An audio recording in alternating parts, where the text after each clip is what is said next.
이제 오늘은 이제 화석들의 증언인데요.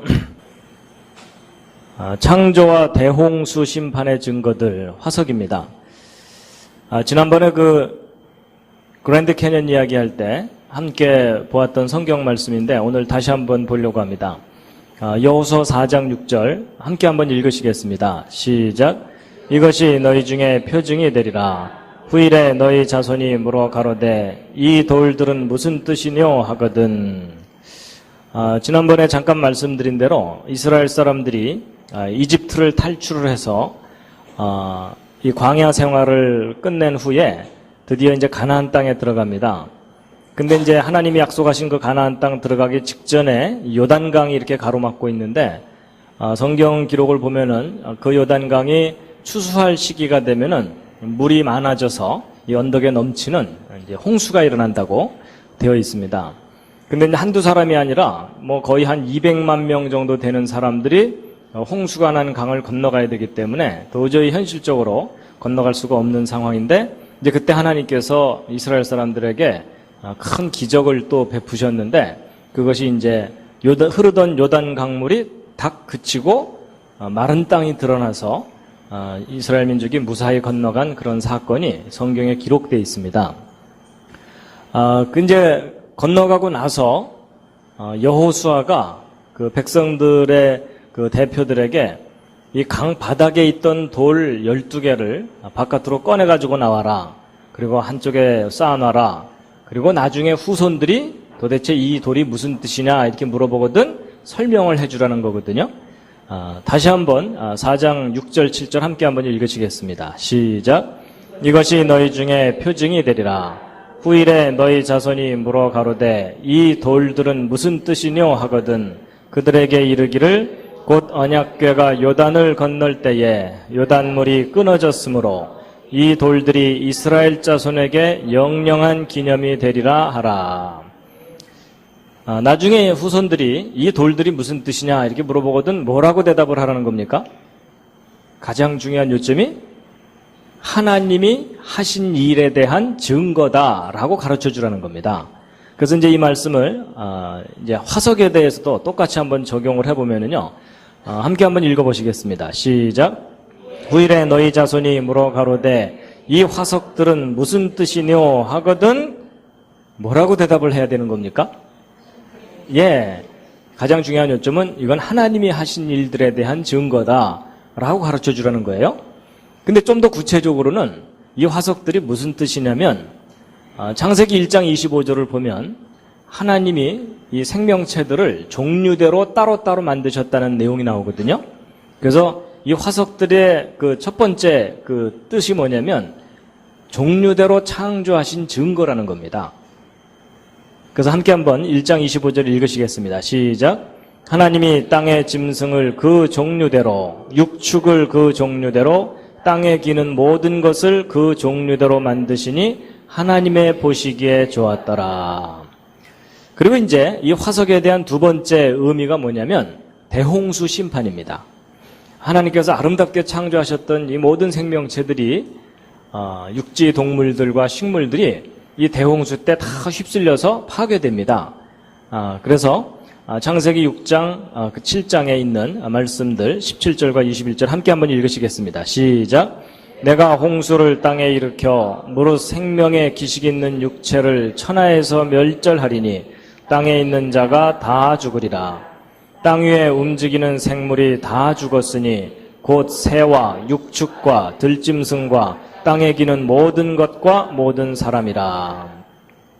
그래서 이 화석들이 우리에게 가르쳐준 두 번째 중요한 것은 하나님이 이 세상을 물로 심판하신 것에 대한 증거라는 겁니다. 그래서 이제 오늘 이 화석에 대해서 좀 집중 연구를 해볼 텐데요. 화석은 이 한자말로는 돌처럼 변화된 것이다 이런 뜻이고 영어로는 fossil이라고 되어 있는데요. 여러분 어떤 생명체가 남긴 흔적들을 말합니다. 그래서 이 물고기 화석, 물고기가 살았던 흔적을 그대로 나타내주고 있고 또 이런 공룡 발자국 같은 것들도 이제 생명체들이 남긴 생활하다가 남긴 흔적들도 다 넓은 의미로 화석이라고 합니다. 근데 이 화석은요, 왜 중요하냐면, 화석은 과거에 살았던 생명체들이 어떤 모습이었는지를 직접 확인할 수 있는 증거입니다. 그렇죠? 그렇기 때문에 이 과거에 살았던 생명체가 오늘날 살고 있는 생명체들과 똑같다. 그러면 변하지 않은 거죠. 변하지 않은 거라면 하나님이 맨 처음 창조하신 모습 그대로란 얘기거든요. 그러니까 창조론의 주장이 옳다는 것을 뒷받침해 주는 겁니다. 근데 이제 그 반대로 이 과거에 살았던 생명체들이 오늘날 살고 있는 생명체들과 많이 다르다. 그러면 변한 증거죠. 그럼 변했다는 얘기는 진화론이 더 타당하다는 것을 나타내 주는 겁니다. 그러니까 창조냐 진화냐 이것을 가장 분명하게 확인할 수 있는 증거가 화석입니다. 그래서 오늘 이제 과거에 살았던 생명체들이 어떤 모습이었는지를 이제 함께 확인해 보실 텐데요. 변해온 증거다라고 하는 것이 진화론의 주장이고 변하지 않은 증거다라는 것이 창조론의 주장입니다. 화석은요, 기본적으로 대개 퇴적암 속에서 발견됩니다. 퇴적암이라는 것은 어디서부턴가 옮겨와서 쌓인 거거든요. 이제 그 속에 이제 생명체들이 함께 파묻혀서 이제 화석으로 남게 되는 것인데요. 그래서 이제 이런 것들이 화석을 발굴하는 장면들입니다. 근데 여러분 기본적으로요, 화석은 꽤 비쌉니다. 수석보다 더 비싼 게 화석입니다. 주말마다 여기저기 파보시기 바랍니다. 그래서 괜찮은 화석 하나 발견하면 뭐 몇백만 원, 몇천만 원, 또 경우에 따라는 몇억 원이 될 수도 있습니다. 자, 그러면 이제 화석은 어떻게 만들어지는 것이냐? 이제 제가 화석이 비싸다 그러니까 어떤 분이 이 캐러 다니기는 좀 힘들고 내가 한번 만들어 보자. 이래가지고 앞마당을 포크레인으로 확 판 다음에 거다가 시장에서 동태, 명태 이런 거 다 사다가 파묻어 놓으면 나중에 10년, 20년 지난 후에 파보면은 거기 화석이 돼 있을까요? 경험상 그렇지 않죠? 파보면 어떻게 돼 있을까요? 되게 썩어서 없어져 버립니다. 그렇죠? 그렇다면 화석은 이 보통의 일반적인 상황에서는 잘 안 만들어지는 거라는 겁니다. 그래서요, 어떤 물고기나 이런 것이 죽은 다음에 화석으로 남으려면 도대체 어떤 일이 벌어져야 되느냐 하는 겁니다. 우리들 주변에서 화석들은 쉽게 만들어지지 않습니다. 예를 들어 이런 어떤 물고기가 물속에서 살다가 죽었어요. 죽은 후에 나중에 흙들이 와서 서서히 이렇게 덮게 되면 결국 이것이 오랜 시간 지나면 이렇게 화석으로 될 거냐? 그렇지가 않습니다. 여러분 만약에 이런 식으로 화석이 되는 거라면 지금 현재 한강, 낙동강 그 밑바닥에는 화석으로 가득 차 있어야 됩니다. 근데 오히려 강 밑바닥에는 화석이 하나도 없습니다. 그래서 화석은 이렇게 보통의 이런 일상적인 상황에서 느린 퇴적으로 만들어지는 게 아닙니다. 그럼 이제 어떻게 되는 거냐? 그냥 어느 날 갑자기 얘가 애구애구 이러면서 파묻혀야 화석이 되는 겁니다. 그래서 대개 화석들은요, 갑작스럽게 메모리돼서 파묻혀가지고서 화석이 됐다는 것을 나타내주고 있는데, 그래서 이제 그런 예를 실제 한번 이제 보시게 될 텐데요. 보통 어떤 생명체가 파묻힌 다음에 화석이 되지 않는 이유는 썩어버리기 때문이거든요.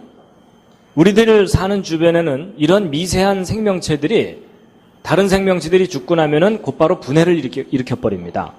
그래서 여기 가운데 보시는 것이 진드기거든요. 우리들 주변에 많이 살고 있습니다. 여러분 이 베개 이 카바 같은 거 안 빨고서 오랫동안 계속 사용하면은 거기에 진드기들이 잔뜩 우글우글 모여 삽니다. 그래서 여러분 하나님께서 우리 눈을 적당하게 나쁘게 해주신 게 다행이에요. 응? 아침에 옆 사람한테 안녕하셨어요 하고 이렇게 봤는데 콧잔등에 진드기가 한 10마리가 이렇게 모여있다. 이게 눈에 보인다. 그럼 이게 얼마나 끔찍하겠어요. 그렇죠? 그래서 어쨌든 이런 미세한 생명체들이 우리들 주변에서 다른 생명체들을 계속 분해시킵니다. 그래서 이 어떤 생명체가 죽은 후에 부패와 분해를 겪지 않고 화석화가 되려면 어떤 특별한 상황이 필요하거든요. 그래서 이 화석들은 갑자기 파묻혀서 만들어지는 거다라는 것을 보여주는 증거들이 있는데요. 이런 물고기 화석들을 보면야 이제 이게 도대체 무슨 뜻인지 해석하기가 어렵지만 예를 들면 이런 게 있습니다.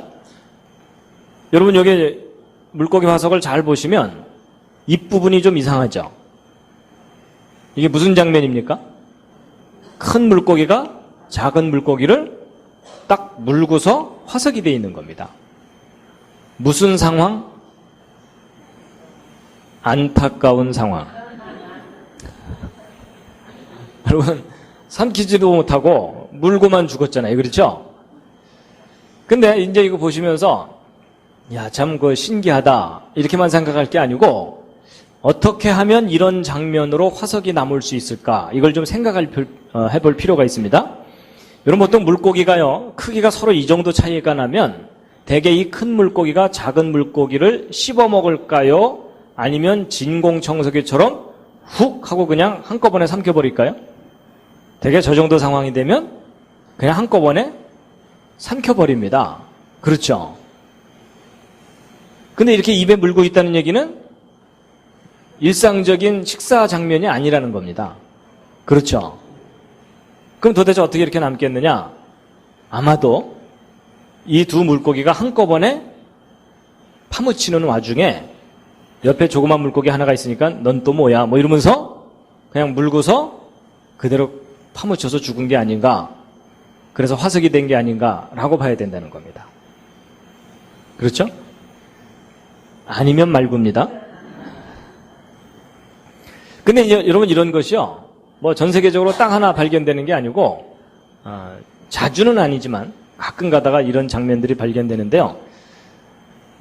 여러분 그런 장면들이 곳곳에서 이렇게 발견이 됩니다. 보세요. 이 황당한 표정. 그 얘네들이 이제 입에 물고만 죽었으니까 좀 황당한 표정인데 비교적 좀 행복한 상황도 있습니다. 여기 보시면요. 큰 물고기가 작은 물고기를 먹고서 죽었어요. 뱃속에 들어 있습니다. 보통 이제 이렇게 먹고 나면은 이 소화액이 분비되면서 짧은 시간 내에 분해가 일어나거든요. 그죠? 뭐 몇 시간 이내에 다 분해가 될 텐데 그 속에 들어있는 것이 거의 원형 그대로 남아있다는 얘기는 쟤도 갑작스럽게 파묻혀서 화석이 된 거다라는 그런 것을 나타내주고 있습니다. 그리고 이제 지난번에 공룡 이야기할 때 잠깐 보신 건데 이 왼쪽 공룡이 오른쪽 공룡의 앞다리를 물고서 화석이 되어 있는 장면입니다. 이것도 생각해보면 이 왼쪽 공룡이 오른쪽 공룡 앞다리를 딱 물고 나서 생각을 바꿔갖고 그냥 이대로 화석이 돼버릴까? 뭐 이런다고 저런 장면이 만들어질 수가 없습니다. 그렇죠? 그래서 역시 이것도 이 두 마리가 한꺼번에 그냥 파묻히는 그런 상황 속에서 그대로 그냥 얼어붙은 듯이 화석이 된 게 아닌가 하는 겁니다. 그리고 이제 보통 동물이 죽고 나면요, 이 내장이나 이런 기관들은 되게 아주 빠르게 부패와 분해가 일어나 버립니다. 근데 여기 있는 이 공룡, 이 심장이나 이런 것들의 위치가 그 흔적으로 이렇게 확인되는 것으로 보아서 아주 빠르게 화석화가 된 것을 나타내주고 있습니다. 그 다음에 이것은 이제 그 물속에 사는 어룡의 일종인데요. 익티오사우루스라고 하는 겁니다. 근데 여기 보시면은 이 어미가 있고 어미 뒤에 새끼 한 마리가 이렇게 붙어 있죠. 이게 둘이 헤엄치고 있는 장면이라기보다는 이것을 이제 분석한 사람들이 이것은 아마 이 어미가 새끼를 조기 분만한 장면이라고 보고 있습니다. 그러니까 새끼를 벤 상태에서 어미가 자기가 죽을 상황이 되면 이 새끼를 어떻게 해서든지 살리기 위해서 그냥 분만을 해버리는 이제 그런 상황일 것이다라고 보고 있거든요. 그래서 이것도 역시 어미가 갑자기 죽게 되는 그런 상황을 나타낸 것이다라고 보고 있고요. 그 다음에 이제 여기 있는 이 어룡도 마찬가지인데 이 어미가 뱃속에 5마리 새끼를 벤 상태로 화석이 되어 있습니다. 근데 이 5마리의 새끼의 그 뼈들이 이렇게 분명하게 확인이 되거든요. 그래서 보통 이제 이 태아 같은 것들은 비교적 빨리 부패되고 이러는데 그것이 선명하게 저렇게 남아있는 것으로 보아서 이것도 갑작스럽게 파묻힌 후에 빠르게 화석화가 된 것을 보여주고 있다는 겁니다. 그리고 이제 이건 육지동물인데 배에 그 쌍태가 있습니다. 새끼를 2마리 벤 상태에서. 그대로 이제 화석이 되어 있는데 비교적 아주 생생하게 남아 있고요. 그다음에 여러분 그 잠자리, 보통 이 잠자리가 죽고 나면 개미들이 이 시체 뜯어가기 바쁩니다. 그렇죠? 예, 그래서 보통 이런 것들이 죽고 나면 그 원형이 그대로 남아 있는다는 것이 어렵거든요. 그런데 이 잠자리가 이게 아주 선명하게 원형 그대로 화석으로 남아 있는 것도 죽은 후에 그냥 노출된 게 아니라 그냥 파묻혀서 그대로 보존됐기 때문에 화석이 된 것이다 라는 겁니다. 그리고 이제 해파리도요, 여러분 바닷가에 가서 이렇게 보시면 해파리가 얼마나 연하고 묵처럼 쉽게 상할 수밖에 없는 그런 조직을 가지고 있거든요. 그런데도 해파리도 이렇게 선명하게 화석으로 남아있는 경우가 있습니다. 보통 다른 갈매기나 이런 것들이 그 죽은 것을 뭐 먹어버리거나 이렇게 되는데 이렇게 선명하게 남아있는 걸로 보아서 이것도 갑자기 파묻혀서 화석이 된 거라는 겁니다. 그 다음에 이제 새우 같은 것들도요, 가만히 보시면 세밀하게 보면은 아주 정교한 이 구조들을 가지고 있거든요. 근데 이런 새우들이 죽고 나면은 다른 생명체들이 먹어버리거나 아니면 그냥 분해돼서 너덜너덜해져 버리는데, 근데 원형 그대로 이렇게 새우들이 화석으로 남아있는 것도 그냥 그대로 고스란히 파묻혀가지고 화석이 된 것이다라는 겁니다. 그리고 이제 보통 덩치가 큰 이런 동물 같은 경우들은요, 조금 전에 보여드렸던 장면들은 비교적 원형이 잘 보존된 경우고, 대부분 이 덩치가 큰 동물들의 화석 같은 경우는 심하게 뒤틀려 있거나 부서져 있거나 이 파손된 상태로 화석으로 발견됩니다. 그 얘기는 얘네들이 죽은 다음에 그냥 가만히 이렇게 있는 상태에서 서서히 흙이 와서 쌓여서 화석이 된 게 아니란 얘기입니다. 어떤 큰 압력에 의해서 심한 충격을 받았거나 이제 그래가지고 부서진 그런 경우라고 볼 수 있는데요. 심지어 이런 경우도 있습니다. 물고기 화석인데요. 여러분 얘가 살았을 때 전공이 발레가 아닙니다. 너무나 심하게 휘어져 있죠. 그것은 자기 스스로 저렇게 휘어진 게 아니라 외부에서 어떤 큰 힘에 의해서 짓눌리듯이 파묻혔기 때문에 저와 같은 형태로 화석이 남아있을 것이다 라는 겁니다. 그 다음에 이제 화석의 또 다른 특징이 뭐냐면요, 대규모로 집단적으로 화석이 발견된 경우가 많다는 겁니다. 그래서 미국 네브라스카 지방에 가면 9천여 마리 정도 되는 콧불소, 낙타, 멧돼지 이런 큰 동물들이 한꺼번에 막 뒤엉켜서 집단적으로 화석으로 발견됩니다. 그럼 얘네들이 혹시 죽기 전에 반상회를 했을까요? 우린 죽을 때 항상 거기 가서 죽자 뭐 이러면서? 이제 그게 아니라는 겁니다. 서로 다른 종류의 동물들이 한꺼번에 뒤엉켜서 집단적으로 화석으로 발견된다는 얘기는 저것들을 한꺼번에 휩쓸어다가 한 군데다가 파묻어 놓을 정도의 큰 격변이 있었다는 겁니다. 아까부터 자꾸 무슨 사건이 떠오르십니까?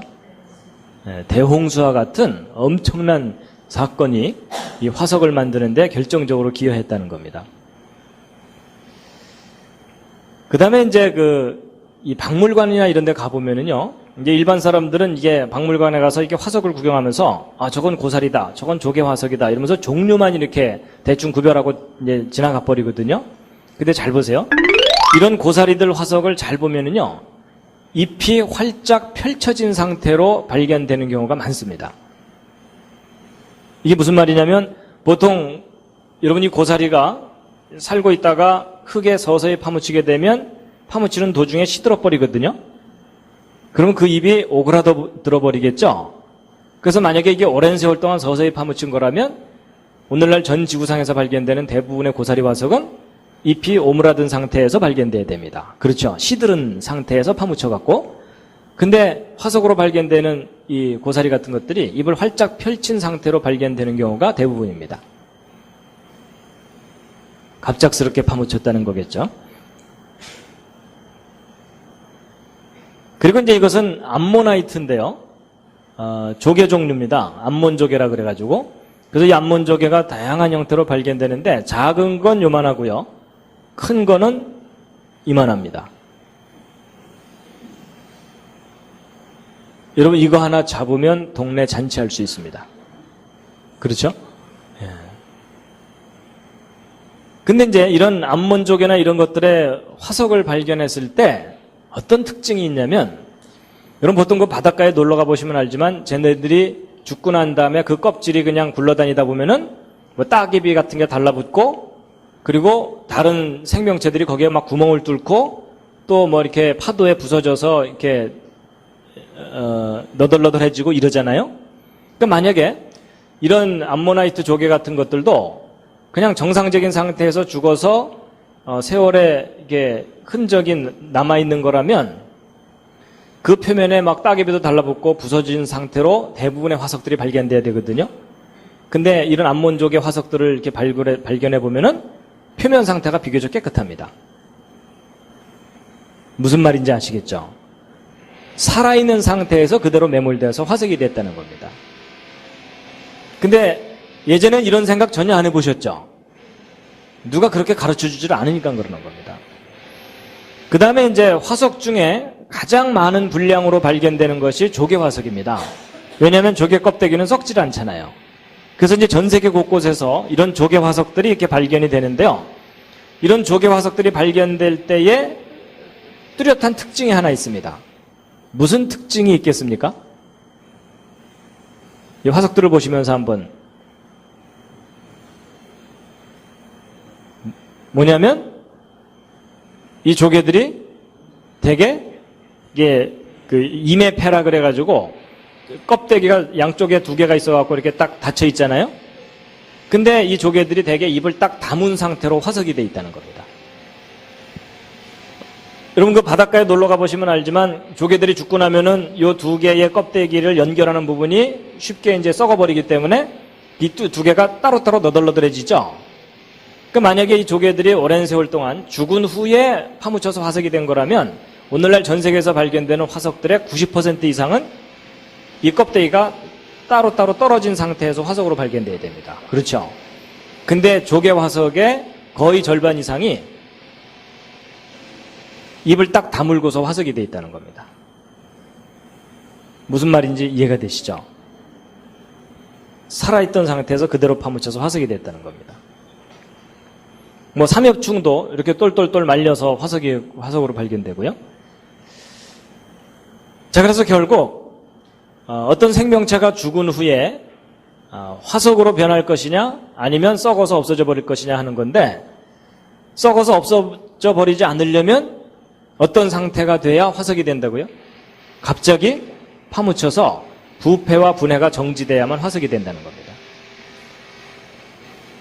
그래서 이제 대부분의 화석들이 갑자기 파묻혀서 화석이 됐다는 것에 대해서 이제 확인을 시켜드렸고요. 자, 두 번째 이제 화석화에 걸리는 시간인데요. 여러분 보통 이런 나무들이요, 이 통째로 이 돌덩어리로 변해서 저렇게 화석으로 발견되거든요. 그러면 이제 일반 사람들이야 신기하다 이렇게 생각하지만 이제 과학자들은 어떻게 저렇게 화석이 될까를 연구를 하게 됩니다. 그럼 이제 보세요.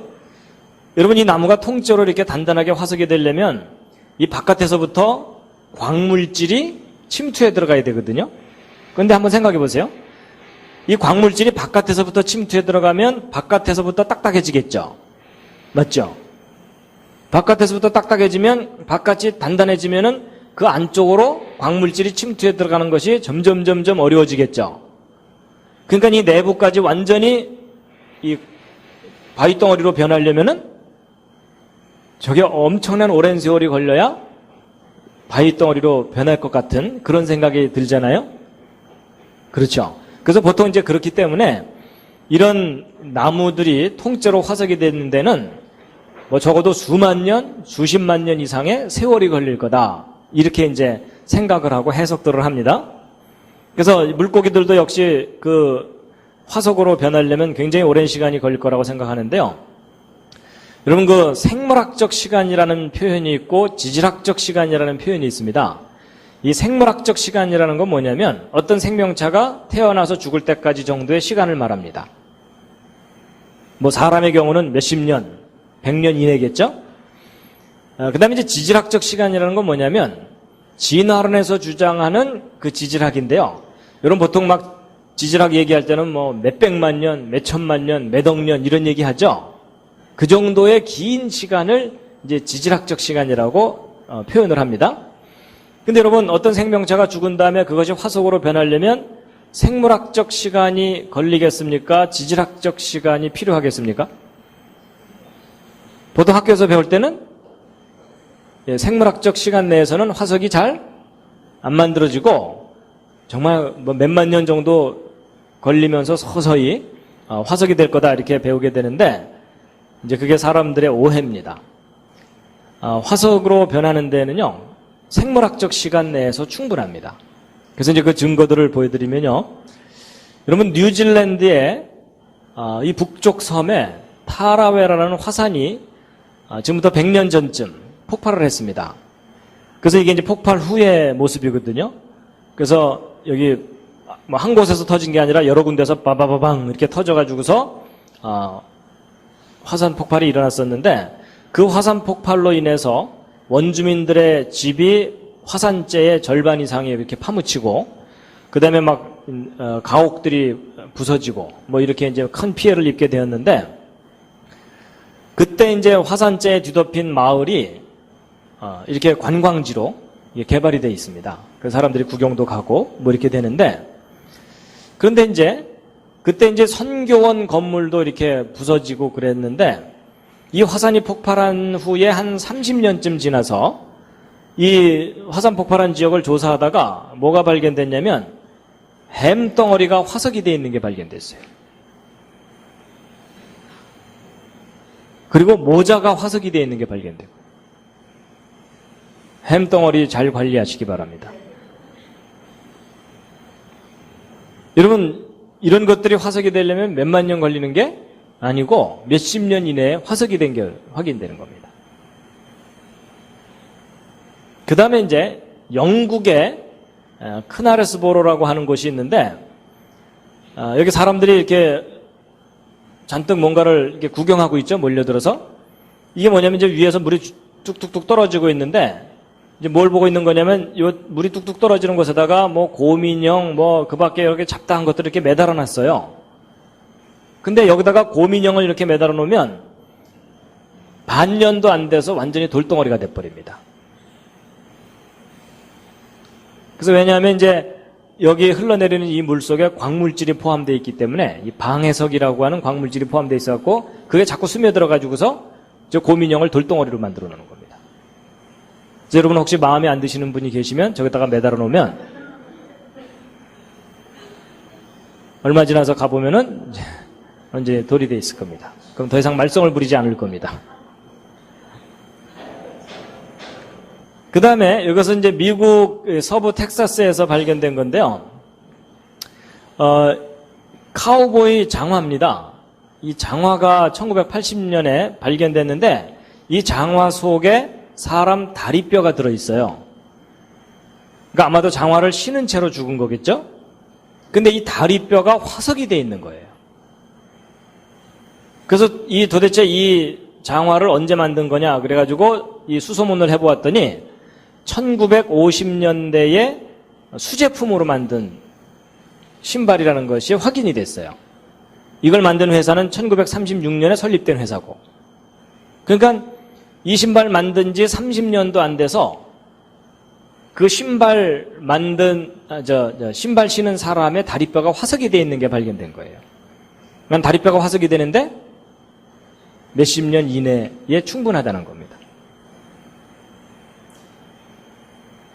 그 다음에 이제 아까 언뜻 보셨던 그 나무가 통째로 화석이 된 것인데요.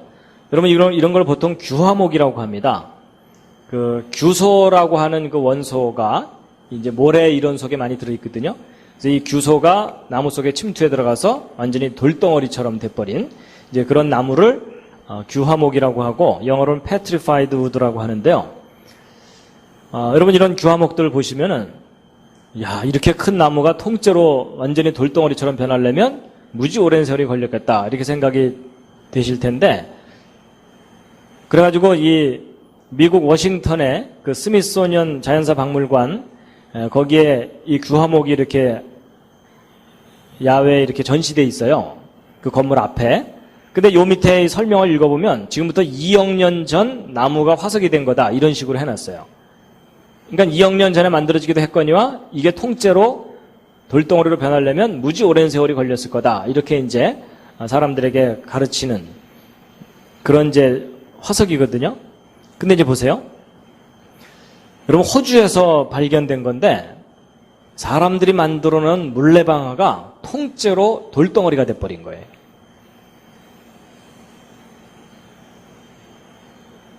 그러면 이 물레방아가 구석기 시대 물레방아냐? 아닙니다.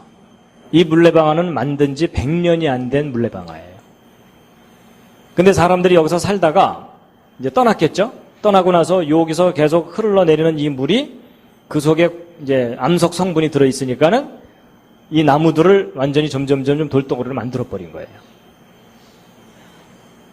그래서 이제 이 물레방아가 통째로 화석이 됐기 때문에 이것을 이제 호주에서 발행되는 창조론 관련 잡지가 있거든요.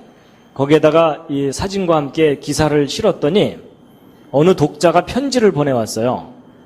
자기가 찍은 사진과 함께. 그래서 이제 이 기사 편지 내용이 뭐냐면 자기도 1978년에 여기를 방문했었다는 거예요.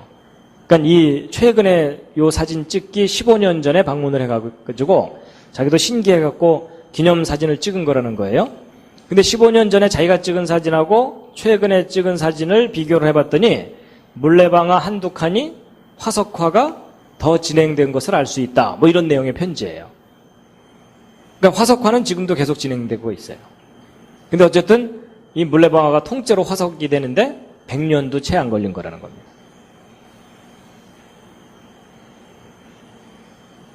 그래서 우리는 보통 이런 거 돌덩어리 나무가 완전히 화석이 된 거 보면 막 오 장구한 세월 이러잖아요. 그럴 이유가 전혀 없다는 거예요.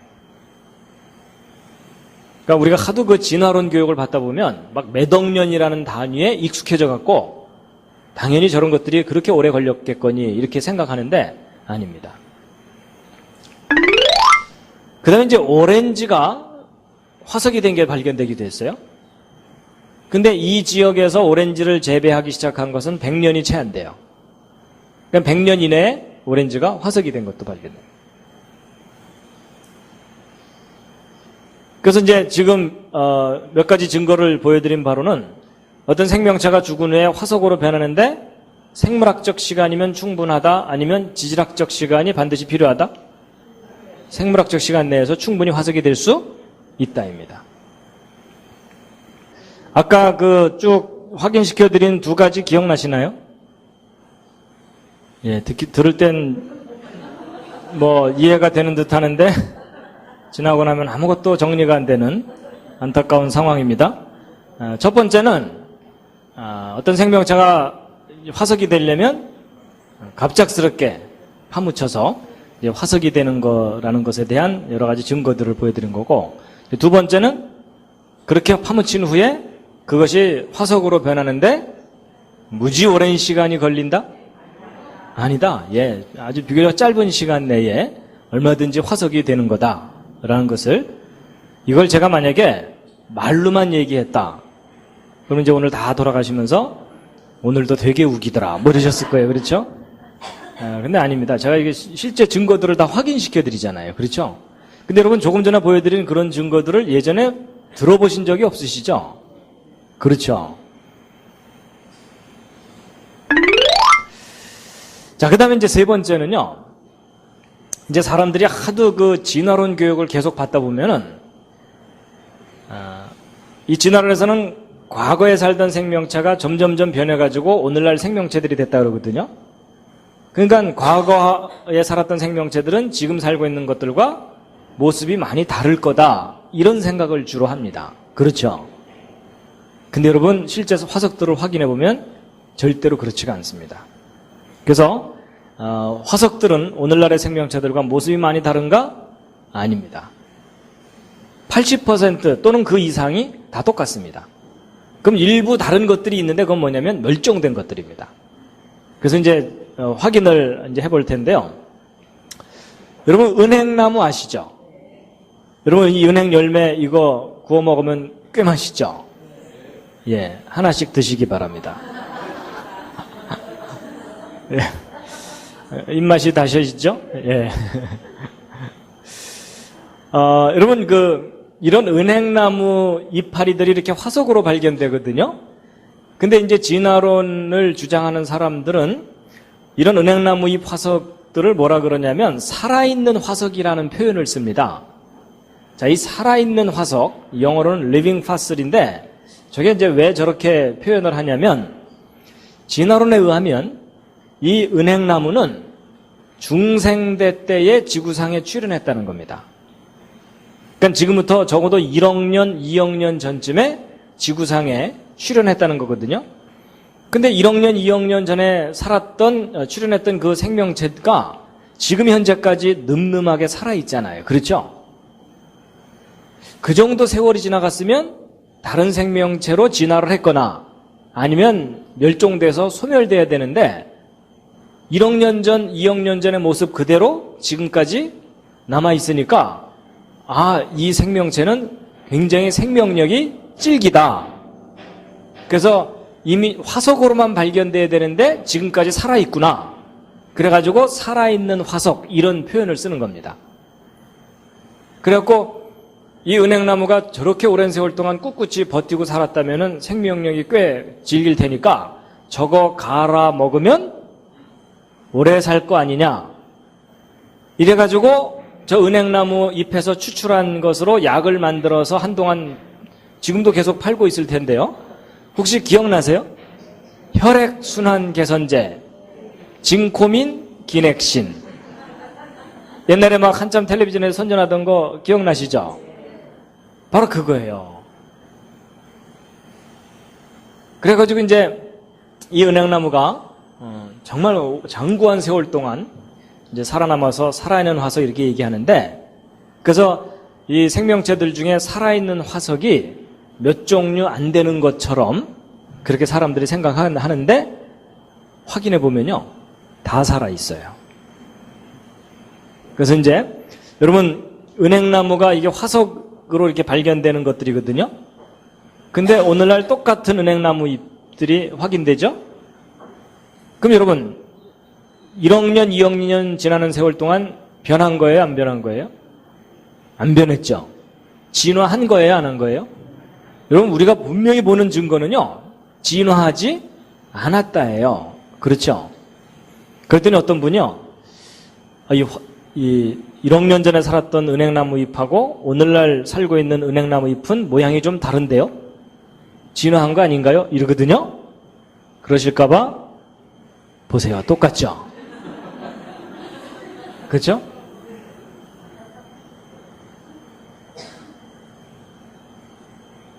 그러니까 뭐 1억 년, 2억 년 전에 살았다는 거나 지금 살고 있는 거나 똑같아요. 변했다, 변하지 않았다? 변하지 않았다예요. 은행나무만 그런 게 아니고, 여러분 플라타나스 아세요? 여러분 요거 열매 요거 띄어갖고서 요거로 머리 때리면 되게 아프죠? 어린 시절에 추억이 있으시지 않으십니까? 짓궂은 사내 아이들이 저거 가지고 다니면서 때리고. 근데 이 플라타나스도 종류가 다양해요. 그 이파리 모습이 이렇게 다양합니다. 근데 이렇게 다양한데 화석으로도 역시 다양한 종류의 이파리들이 똑같이 발견돼요. 뭐 어느 쪽이 더 원시적이고 어느 쪽이 더 진화된 거다 이런 게 아니에요. 그냥 플라타나스는 그냥 플라타나스예요. 과거나 지금이나. 그리고 단풍잎, 가을에 단풍이 들면 참 아름답고 멋있는데요. 단풍나무 잎들도 화석으로 발견되는 거나 오늘날 살고 있는 거나 똑같습니다. 그냥 단풍나무 잎이에요. 그리고 풍나무라는 게 있어요. 이 풍나무 화석으로 발견되는 것과 오늘날 살고 있는 것 비교해보면 그냥 똑같은 풍나무고요. 그 다음에 야자수 이파리도 화석으로 이렇게 발견이 되는데 역시 오늘날 살고 있는 것과 똑같고, 그 다음에 밤나무도 화석으로 발견되는 거나 오늘날 살고 있는 거나 똑같고, 너도 밤나무도 똑같아요. 그 다음에 굴피나무라고 하는 것도 화석이나 오늘날 살고 있는 거나 똑같고요. 버드나무도 화석이나 오늘날 살고 있는 거나 똑같고. 자작나무도 자작나무고, 목련도 그냥 목련이고, 달에도 똑같이 발견되고, 오리나무도 똑같이 화석으로 발견되고, 포플라도 마찬가지고, 느티나무도 마찬가지고, 물부추 물소리라고 하는 것도 마찬가지고, 사사프라스라고 하는 것도 똑같이, 고사리도 그냥 고사리고, 화석이나 오늘날 살고 있는 거나 다 똑같아요. 어떤 분들은 색깔이 다른데요 뭐 이러는데 잘 돌봐드려야 됩니다. 그렇죠?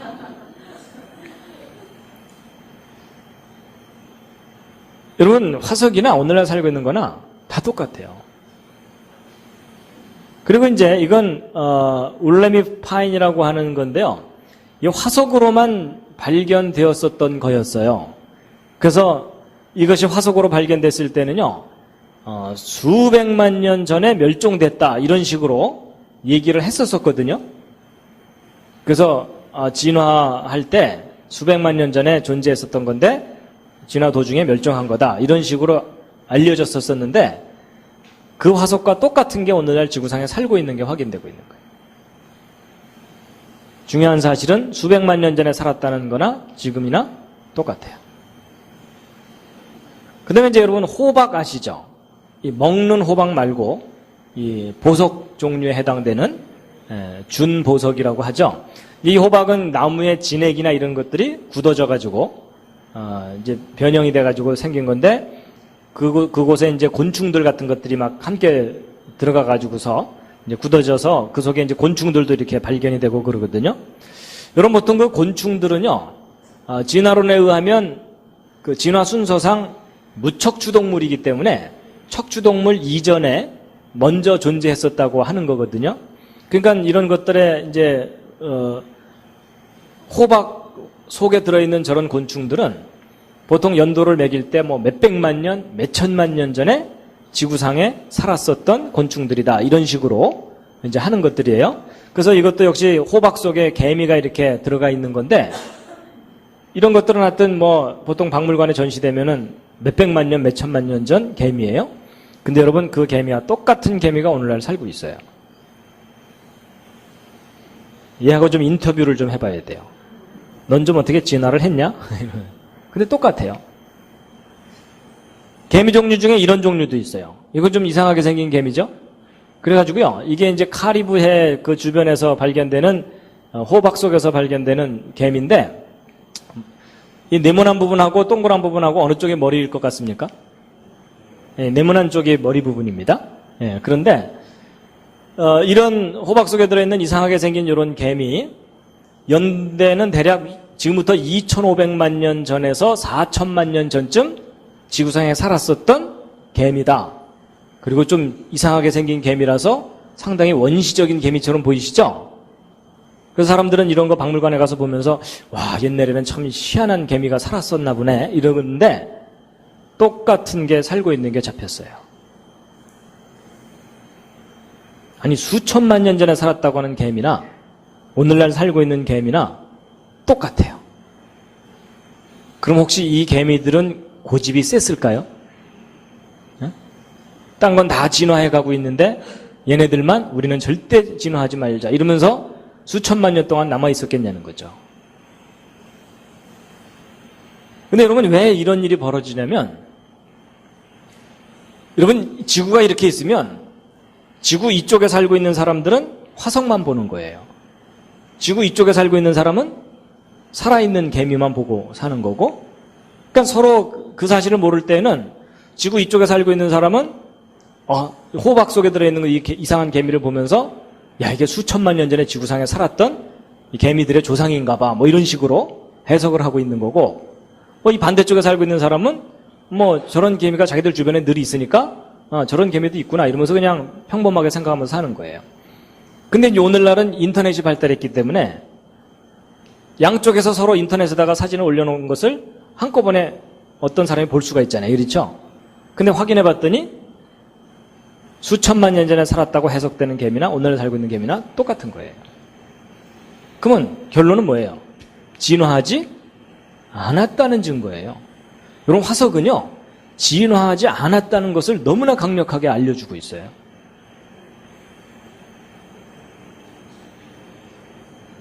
그 밖에도 이제 호박 속에 들어있는 그런 곤충하고 오늘날 살고 있는 것을 이 날개 무늬까지 비교해 보면 똑같아요. 그다음에 부채벌레목에 해당되는 곤충인데 이 도미니카에 있는 그 호박 속에 들어있는 것이나 중아메리카 그 지역에 있는 이 오늘날 살고 있는 거나 똑같아요. 그래서 이제 독일의 하겐이라고 하는 곳에 홍수 지질학에 관한 그 전시물들이 이렇게 있는데 여기 요아킴 쉐븐이라고 하는 그 독일의 그 고생물학자입니다. 이분은 창조를 믿는 사람이어서 사람들에게 이제 무엇을 알려주냐면 과거에 살았던 생명체들이 오늘날 똑같은 게 살고 있다는 것을 다 이렇게 비교를 하면서 사람들에게 알려주는 거예요. 그러니까 하도 사람들이 진화론에 찌들어가지고서 과거에 살았던 생명체는 지금 살고 있는 것과 너무나 다르다고 자꾸 생각을 하니까 그게 사실이 아니라는 것을 알려주기 위해서 평생 동안 계속 화석으로 발견되는 것을 오늘날 똑같은 게 살고 있다는 것을 알려주는 거예요. 그래서 이분의 주제는 똑같아예요. 똑같아. 과거나 지금이나 똑같은 모습 그대로 살고 있다는 것을 알려주는 건데 여러분 여기 보시면은 벌레가 보이세요? 언뜻 나뭇가지처럼 보이죠? 근데 이게 바로 벌레거든요. 꼭 나뭇가지처럼 생긴 벌레인데 이걸 대벌레라고 합니다. 그래서 얘네들이 거의 움직이지 않고 나뭇가지처럼 있다가 자기가 필요할 때만 움직여요. 근데 이 대벌레 종류들도 화석으로 그대로 발견돼요. 얘네들도 결코 진화하지 않았어요. 나방 종류도 화석이나 오늘날 살고 있는 거나 그냥 나방이고 나비도 그냥 나비고 벌도 화석이나 오늘날 살고 있는 거나 똑같이 그냥 벌일 뿐이고 그 밖에 바퀴벌레도 똑같이 그냥 바퀴벌레예요. 바퀴가 진화돼서 바퀴벌레가 된 게 아닙니다.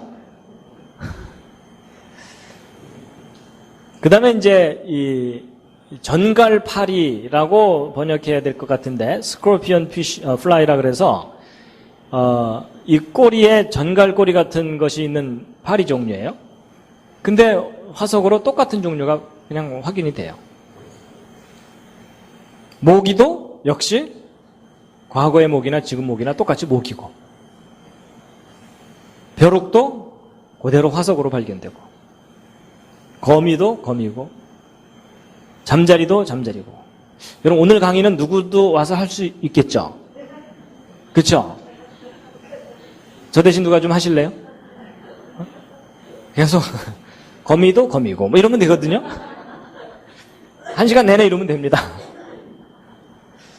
그 다음에 이건 이제 그 올챙이 새우라고 이름 붙인 건데 올챙이처럼 생겼는데 새우 종류라는 겁니다. 근데 이게 이제 과거에 이게 화석으로만 이렇게 발견됐었어요. 그리고 진화론을 주장하는 사람들이 2억 년 전쯤 지구상에 살았었던 좀 특이한 새우다. 올챙이 비슷하게 생긴. 그래갖고 이거 화석 발견된 것을 박물관에 전시해놓고 막 2억 년 전 이렇게 한 거예요. 근데 여러분 오늘날 똑같은 게 살고 있어요. 스웨덴, 헝가리 좀 더 숨어 있지. 발견됐어요. 근데 2억 년 전 살았다는 거나 지금 살고 있는 거나 똑같은 종류예요. 근데 여러분 이게 한국에서도 살고 있는 게 확인이 되고요. 그래서 좀 깨끗한 상태로 사진을 찍은 건데 참 신기한 모습을 하고 있죠.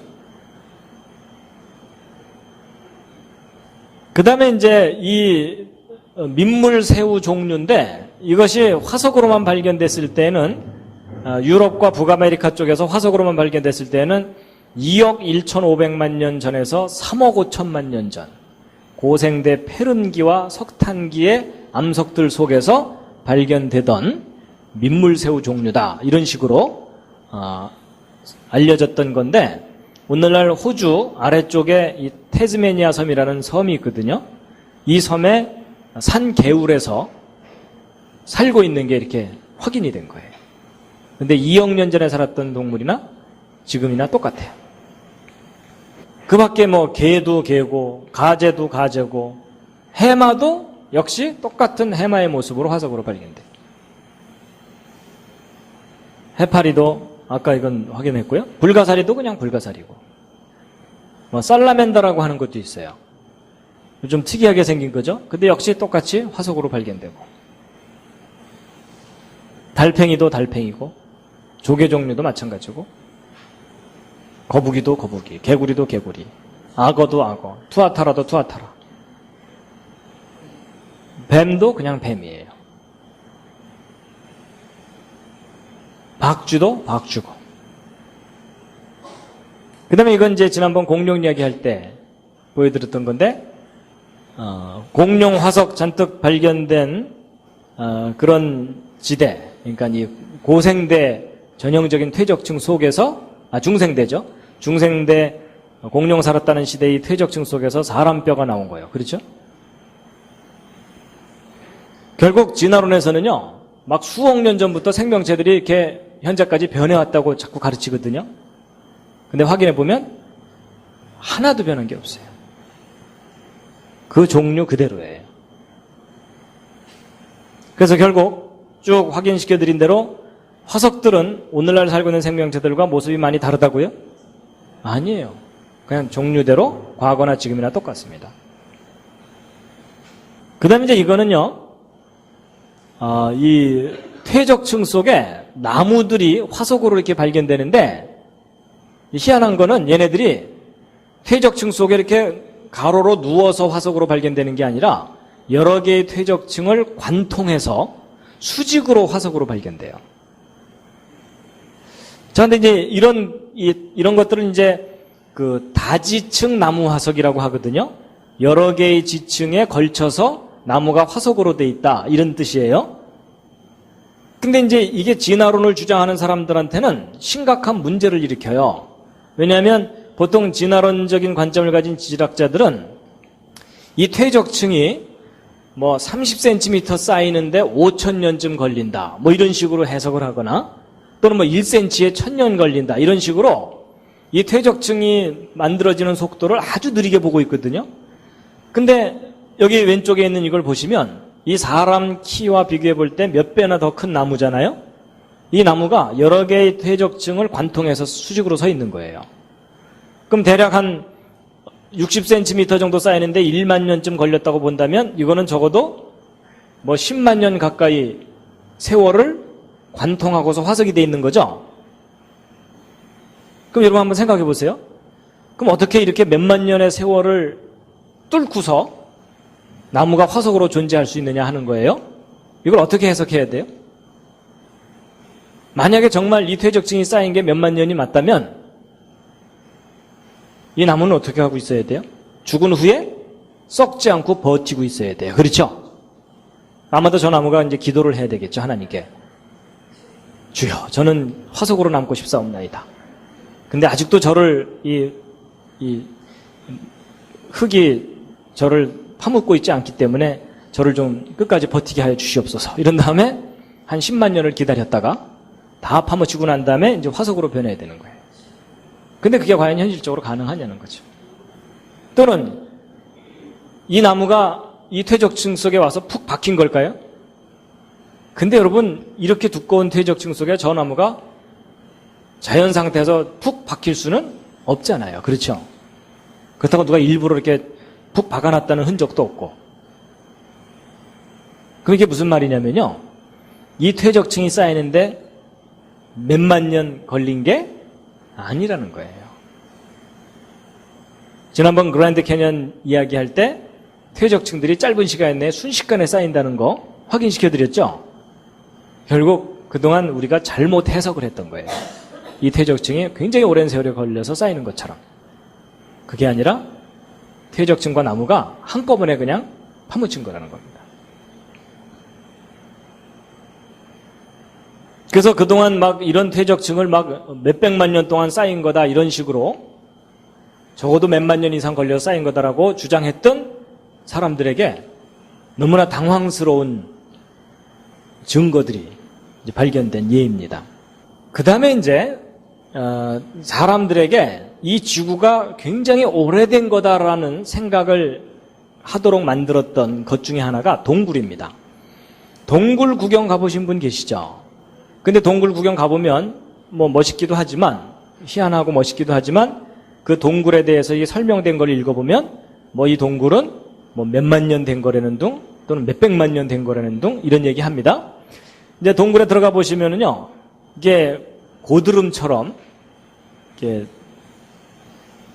바위 암석이 이렇게 고드름처럼 주렁주렁 이렇게 자라고 있는데, 여러분 위에서부터 고드름처럼 자라서 내려온 것을 종유석이라고 합니다. 근데 밑에서부터 자라 올라간 것들이 있죠. 이걸 뭐라 그럴까요? 별로 관심 없으시죠? 예, 이것을 석순이라고 합니다. 여러분 죽순 아시죠? 그죠? 대나무 밭에서 갑자기 죽순이 쭉 하고 올라오잖아요. 그래서 죽순과 비슷하다 그래서 이제 석순. 예. 그 다음에 아예 위아래가 관통해서 기둥처럼 된 게 있어요. 이걸 뭐라 그러냐면 석주. 예, 기둥주자를 써가지고 석주 이렇게 얘기해요. 근데 이제 보통 이 동굴에 가보면은요, 이런 석순이나 이런 것들이 자라는데 아주 오랜 시간이 걸린다고 설명을 듣게 돼요. 근데 왜 그렇게 설명을 듣게 되냐면, 여기 보시면 요 끄트머리에서 물방울이 똑똑똑 떨어져가지고 이 큰 석순이 만들어지려면 무지 오랜 세월이 걸릴 거라는 느낌이 들잖아요. 그렇죠? 그래서 보통 종유석, 석순이 아주 오랜 세월에 대한 증거인 것처럼 그렇게 배우게 되는데 실제로는 그렇지 않습니다. 여러분 여기 가운데 위에 있는 이 사진을 보시면요, 여기 지금 이 종유석이 어린아이 키만큼 자랐잖아요. 그럼 이게 몇만 년 동안 자란 거냐? 아닙니다. 여러분 이 사진은 미국의 링컨 기념관 지하에 자란 종유석이에요. 링컨 아시죠? 미국 대통령 중에 하나였죠. 근데 그 대통령을 기념하는 건물을 지었는데 그 지하에 어린아이 크기만한 종유석이 자란 거예요. 그럼 저 링컨이 구석기 시대 전쟁 영웅이냐? 아닙니다. 최근의 사람이에요. 그렇죠? 근데 비교적 짧은 시간 내에 저 정도 종유석이 자란 거예요. 그래서 과학자들이 또 실험을 해보았어요. 종유석과 같은 저런 것들을 실험실에서 한번 키워봤어요. 키워봤더니 조건만 갖춰지면 80일 만에 이만큼 자랐어요. 그러니까 80일 만에 이만큼 자랐으니까 80일이면 한 3달 정도잖아요. 그러면 3달 정도 이만큼 자랐다면 30개월 정도 되면 이거 10배 자라겠죠. 30개월이라 그래봤자 뭐 3년 정도 되잖아요. 그럼 3년 만에 저거 10배 자란다면 30년 정도 자라면 저것에 또 10배 자라겠죠. 그럼 수십 미터 되는 종유석들이 몇십 년 이내에 얼마든지 자랄 수 있다는 거예요. 그래서 호주 대학에 있는 지하 건물에도 자라고요. 석순이 비교적 짧은 시간 내에 자라나온 것도 관찰이 되고. 그 다음에 이것은 미국 인디아나주에 있는 어느 메모리얼 빌딩, 죽은 사람을 기념하는 그 빌딩이잖아요. 그 건물 지하실에 자란 석주예요. 그래서 한 11피트면은 4m 정도 자란 거거든요. 근데 이 건물은 만들어진 지 40년 된 건물이에요. 그러니까 40년 만에 4m가 자란 거예요. 그래서 도대체 이게 어떻게 자랐는지를 알아보기 위해서 조사를 해봤더니 이 건물로부터 10km 정도 떨어진 곳에 동굴이 하나 있는데 그 동굴하고 이 건물이 지하수로 연결이 되어 있는 거예요. 그래서 그 동굴 쪽에 있는 그 광물질을 포함하는 지하수가 여기까지 스며들어 와가지고서 이 건물이 지하가 텅 비어 있으니까 천정에서 뚝뚝뚝 떨어진 거예요. 그래갖고 위에서부터 종유석이 자라고 밑에서부터 석순이 자라고 그게 계속 자라다가 결국은 기둥이 돼버린 거거든요. 근데 이런 기둥이 하나 자라는데 40년이 안 걸린 거예요. 그럼 400년 동안 자랐다면 이거 10배 자랄 수도 있다는 얘기죠. 4000년 동안 자라면 저거에 100배까지도 자라겠죠. 그렇다는 얘기는 정연 동굴 속에 있는 저런 종유석들이 인간의 역사 시대 이내에서도 얼마든지 몇백 미터까지 자랄 수 있다는 거예요. 이게 이제 무슨 말이냐면요. 보세요. 여러분, 저는 종유석이나 이런 게 자라려면은 저걸 자라게 하는 성분들이 계속 공급이 돼야 되겠죠? 여러분, 대홍수라는 걸 한번 생각해 보세요. 대홍수가 끝나고 나면, 이제 홍수 끝나고 나서 물이 바다 쪽으로 몰려갑니다. 그리고 대륙이 솟아 올라오게 되죠? 그럼 일단 완전히 물에 잠겼던 그 대륙은 축축하게 젖어 있어요. 그렇죠? 그러면 이제 중력에 의해서 그 물들이 아래쪽으로 계속 흘러내려요. 그러면 지구 내부에 이런 동굴이나 이런 곳에 그 사이로 광물질을 포함하는 물들이 줄줄줄 흘러내리게 되면 저런 종유석들이 짧은 시간 내에 얼마든지 자라는 거예요. 그러니까 처음에는 그 원료가 되는 물질이 충분히 있으니까는 쭉쭉 자라다가 시간이 지나면서 점점 그 속도가 느려지게 되겠죠. 그러다가 점점 느려지다가 나중에는 결국 그냥 여기서 똑똑 떨어지는 물밖에는 안 내려오겠죠. 그러니까 이게 무슨 말이냐면 처음에는 원료가 충분하니까 성장 속도가 빠르다가 시간이 지나면서 원료가 떨어지게 되면 성장 속도가 거의 멈춰버리는 거예요. 그러니까 오늘날에는 아주 느리게 자라는 것만 겨우 관찰하고 있기 때문에 오늘날 여기서 똑똑 떨어지는 속도로 이 전체가 자랐다고 생각하니까 이게 적어도 몇만 년 이상 걸렸을 거라고 잘못 해석하고 있는 거라는 겁니다. 예를 들면 이런 거예요. 어느 한 분이 키가 170cm라고 보자고요. 근데 지금 현재 자라는 속도를 측정해 봤더니 1년에 1mm가 자라고 있다고 보자고요. 그럼 그 사람이 1년에 1mm 자란다면 1700mm 자라는 데는 몇 년 걸렸다는 거예요? 1700년. 그렇게 해석하는 게 앞뒤가 맞아요, 안 맞아요? 안 맞죠? 여러분, 사람이 어렸을 때는 쭉 크다가 나이가 들면 거의 성장을 멈추잖아요. 그러니까 뒤늦게 성장이 멈춘 다음에 거의 아주 조금 자라는 그 속도를 가지고 이 사람이 여기까지 자라려면 1700년 걸렸다. 뭔가 잘못 해석하는 거라는 거 아시겠죠? 바로 그런 거예요. 이런 종유석들이 조건만 주어지면 짧은 시간에 얼마든지 자랍니다. 그래서 55년 된 광산 내부 그 터널에서 막 이렇게 주렁주렁 막 자라있는 것들도 확인되고, 그리고 심지어 이 석순 속에 박쥐가 파묻혀 있는 것도 발견돼요. 정말 이 석순이 1년에 1mm 이런 식으로 느리게 자란다면 저 박쥐는 파묻히기 전에 썩어버리겠죠. 그렇죠? 근데 통째로 저렇게 파묻혀서 발견된다는 얘기는 비교적 빠른 속도로 석순이 자랐다는 얘기입니다. 그 다음에 이제 이 종유석만큼이나 느리게 자란다고 알려진 것 중에 하나가 산호입니다. 예. 바다 쪽에 이렇게 그 관광을 가거나 이렇게 되면 이런 산호 같은 거 이렇게 따서 팔고 그러잖아요. 근데 이런 산호들도요, 아주 느리게 자란다고 사람들이 이렇게 생각하지만 실제로 산호들이 짧은 시간 내에 자란다는 것들이 확인되고 있어요. 여러분, 이건 바다에 빠진 신발 위에 자란 산호예요. 그럼 이 신발이 로마 시대 군화냐? 아닙니다. 기차표 케미슈즈 시절의 신발이에요. 기억나세요? 근데 이렇게 빨리 자라요. 그래서 실제로 이렇게 실험을 해봤어요. 실험을 해봤더니 8개월 만에 없던 이 산호들이 막 생겨나고 있던 산호도 크게 자라고 이러는 것들이 확인되거든요. 그러니까 정말 짧은 시간 내에 산호들이 얼마든지 빨리 자란다는 겁니다.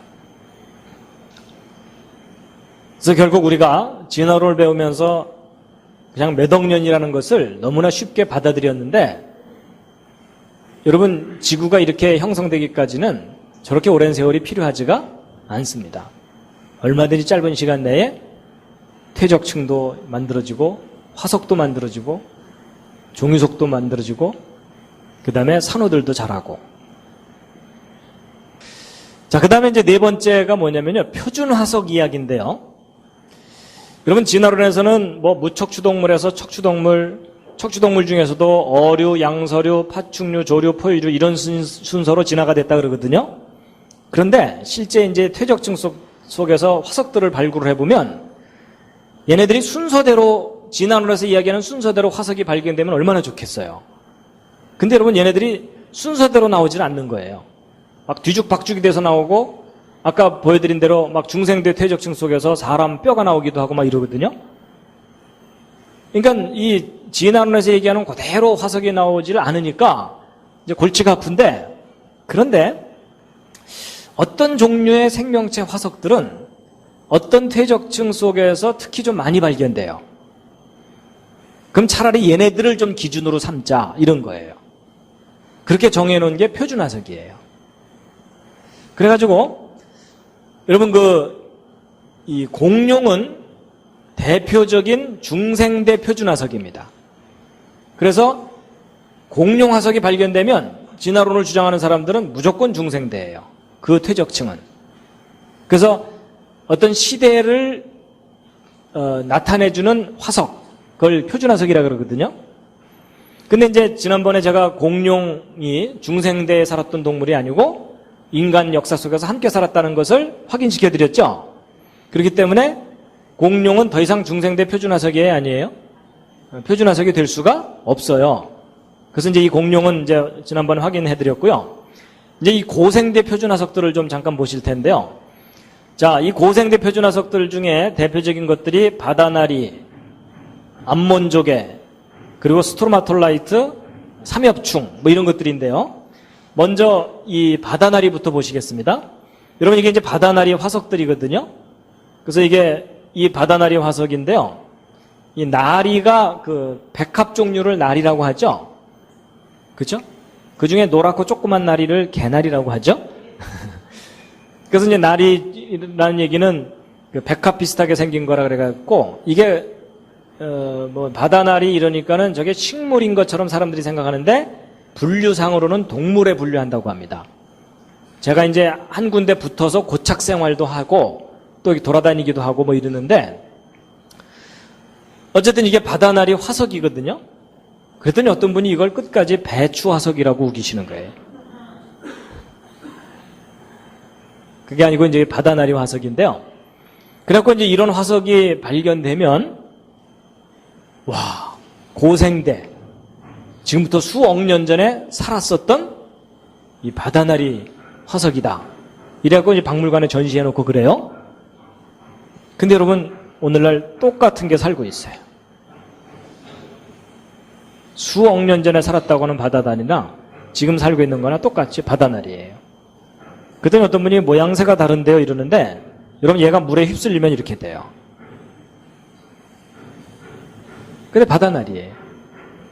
일단 변했다는 증거예요? 변하지 않았다는 증거예요?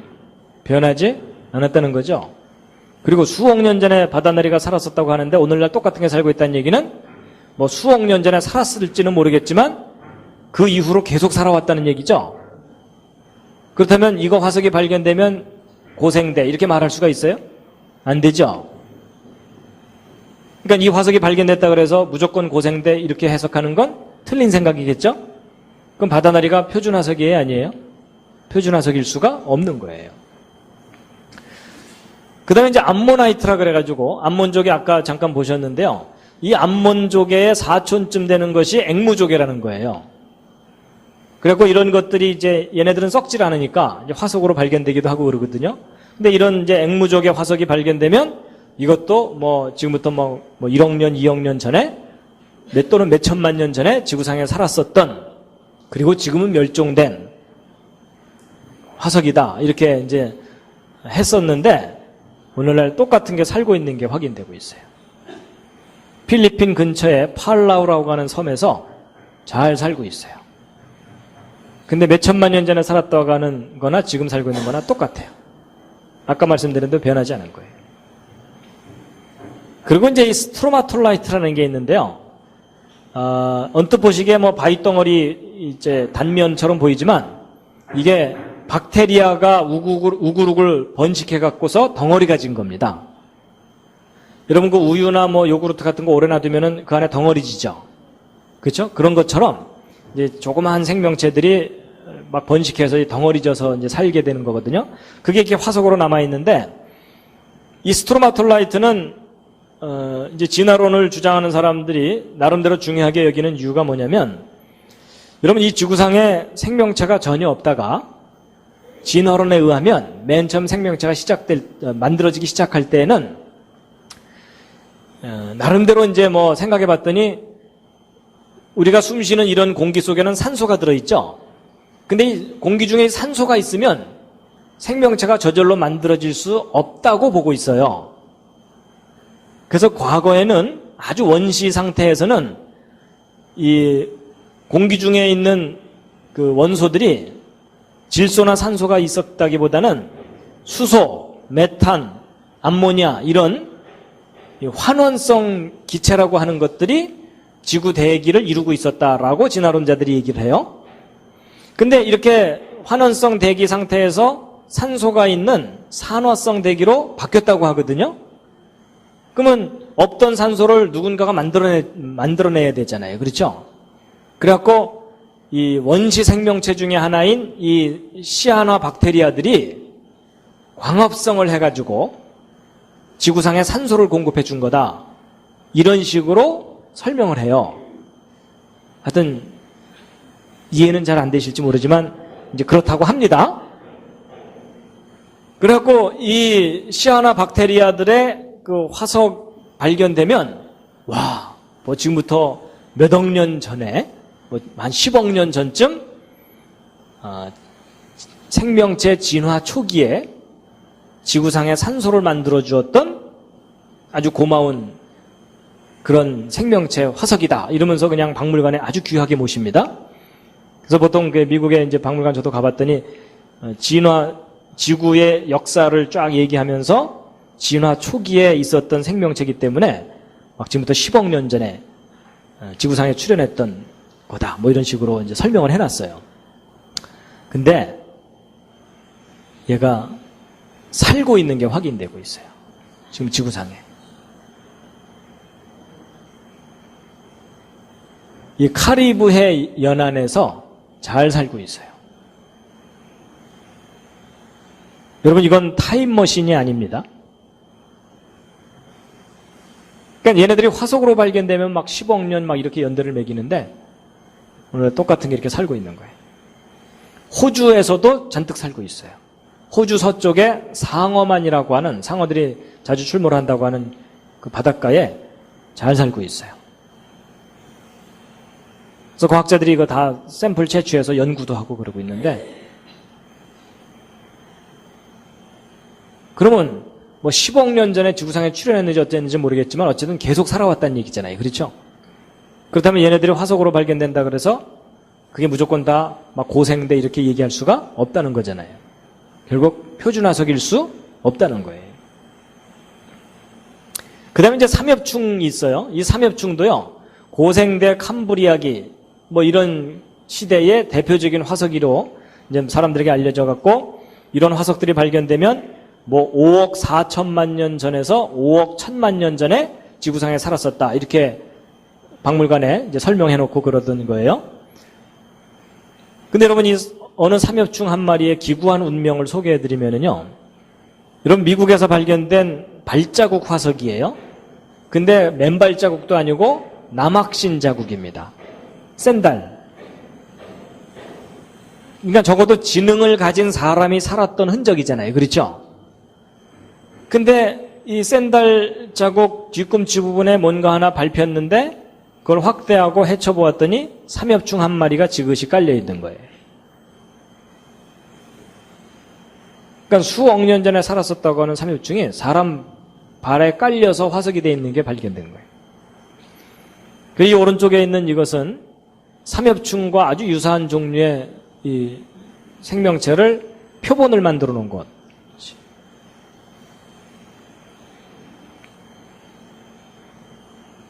그래서 이제 보세요. 여러분, 고생대 표준 화석이라고 사람들이 생각했던 바다나리, 앵무조개 또는 암몬조개, 그 다음에 박테리아, 삼엽충 이런 모든 것들이 오늘날 다 살고 있거나 사람들과 함께 살았다는 증거들이 이게 다 확인이 되고 있는 거예요. 여기서도 중요한 사실은 수억 년 전에 살았던 거나 지금 살고 있는 거나 똑같다는 겁니다.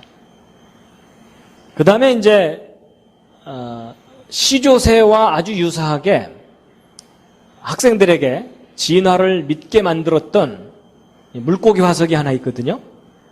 실로캔스라고 하는 화석이에요. 아마 관심 있는 분들은 아실 건데요. 이 화석이 발견되는 바람에 진화론을 주장하던 사람들이 상당히 힘을 얻었어요. 진화의 증거가 발견됐다, 뭐 이래가지고. 이제 왜 이 화석이 그렇게, 사람들에게 화제가 됐었냐면, 여러분, 진화론에서는 이 어류가, 물고기 종류가 진화해가지고서 육지도 돌아다닐 수 있는 양서류가 됐다 그러거든요.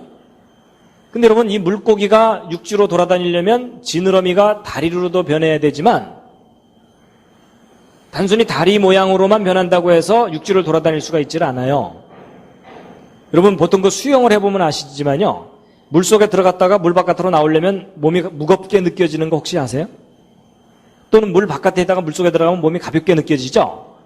왜냐면 물은 부력이라는 게 있기 때문에 몸을 가볍게 느끼게 해주거든요.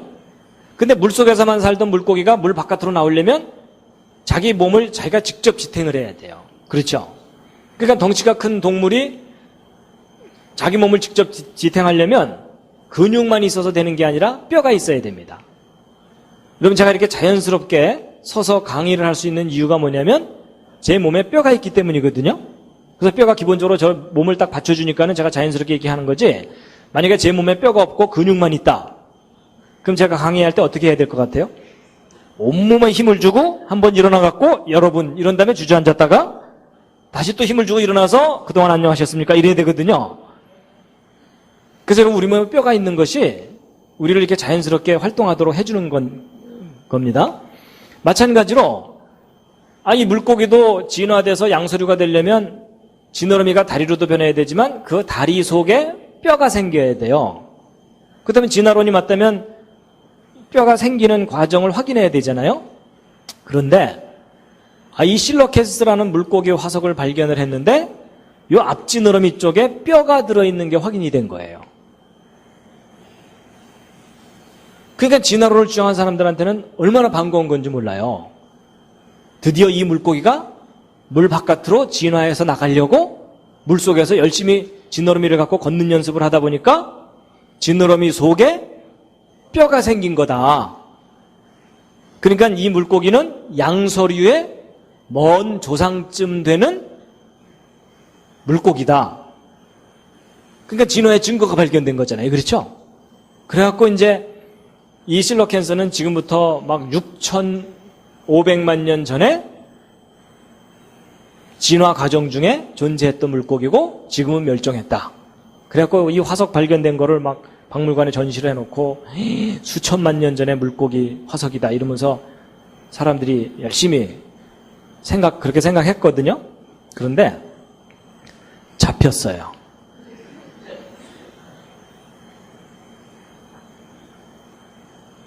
좀 더 숨어 있지? 잡혔어요. 화석의 모습 그대로 잡혔어요. 수천만 년 전에 멸종했다고 그렇게 사람들에게 알렸었는데 똑같은 게 잡힌 거예요. 일단 변했다는 증거예요? 변하지 않았다는 증거예요? 전혀 변하지 않았어요. 처음 만들어진 모습 그대로예요. 그렇죠?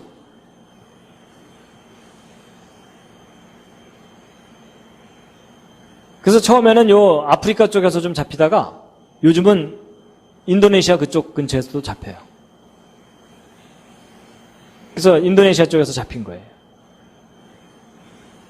근데 화석으로 발견되는 것과 똑같아요. 그렇다면 진화의 증거가 아니죠. 얘는 분명히 뭘 보여주고 있어요? 그러니까 얘하고 인터뷰를 하면 얘가 뭐라 그러겠어요? 저희들은 진화 안 했걸랑요? 뭐 이런 거예요.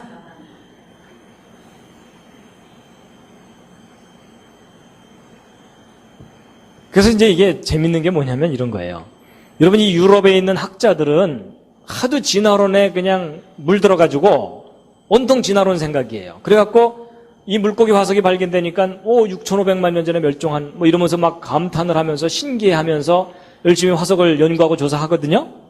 근데 그와 똑같은 시간에 지구 반대쪽에는 원주민이 오늘도 한 마리 잡았어 이러면서 먹고 살고 있는 거예요.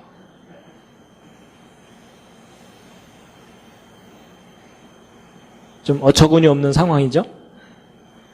그 다음에 이거는 투구개라고 하는 건데요. 개 종류인데 투구를 쓰고 있는 것 같다. 뭐 이런 식으로 표현한 거고, 영어로는 horseshoe crab이라고 해서 그 말 발굽처럼 생긴 개다 이런 뜻이에요. 근데 이게 화석이 발견되는데 이 화석은 공식적으로 1억 4,500만 년 전에 살았었던 투구개 화석이다라고 그렇게 매김이 돼 있어요. 진화론을 주장하는 사람들에 의해서. 근데 그 투구개가 어느 날 똑같은 게 살고 있는 게 확인되고 있는 거예요. 그럼 여러분 화석이나 오늘날 살고 있는 거나 비교를 해볼 때 진화가 일어났다고 할 정도로 큰 변화가 있느냐? 아니에요. 여러분 옆에 앉은 분하고 여러분하고 모습이 차이 나는 정도밖에는 차이가 안 나요. 그럼 여러분 어느 쪽에서 어느 쪽으로 진화하신 겁니까? 그냥 똑같아요. 뭐 이 정도가 아니고 이렇게 우글우글 살고 있어요. 산란철이 되면 바닷가 쪽으로 몰려 나옵니다. 여러분 이 아이는 중생대 아이가 아닙니다.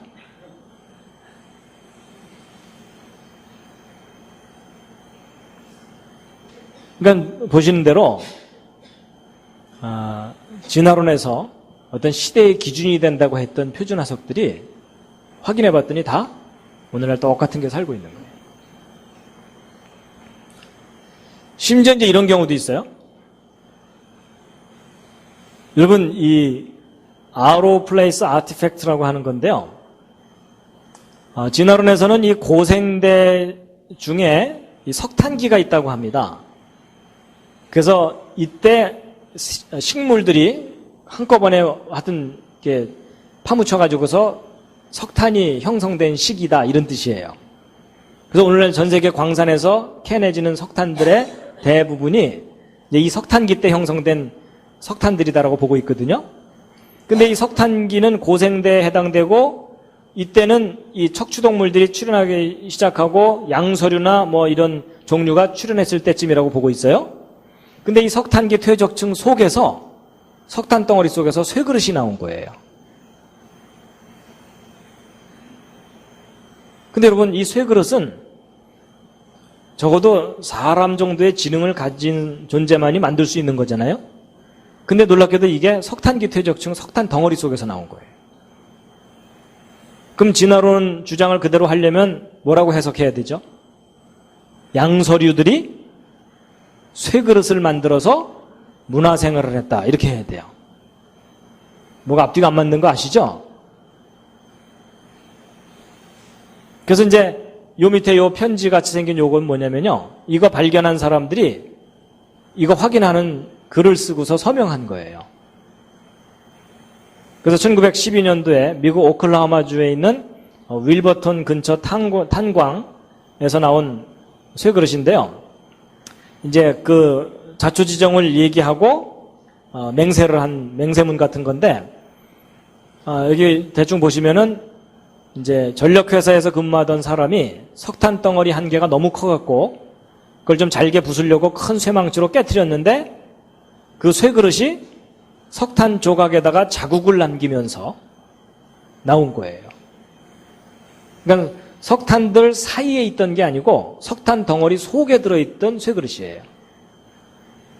그래서 이 석탄이 어디서부터 온 건지를 추적해 봤더니 그 근처에 광산에서 탄광에서 나온 거라는 걸 확인한 거예요. 내 앞에서 맹세함 뭐 이렇게 돼 있어요.